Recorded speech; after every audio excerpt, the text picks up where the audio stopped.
Phew. Hot enough for you? Sure is. It's so hot we're having a drought. Well, ask me anything. I know a lot about droughts. But Mr. Michael, how does a drought start? Excellent question, Ellie. A drought is a problem with the water cycle. Normally, rain falls to the earth. Then over time, heat makes water evaporate back up and into the atmosphere.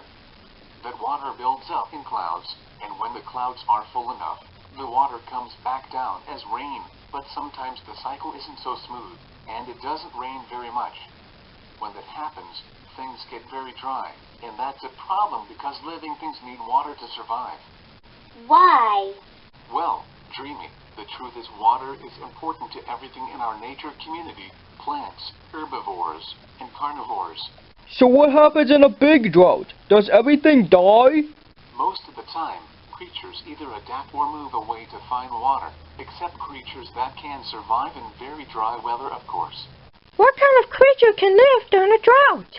Insects mostly. Some of them don't need much water at all.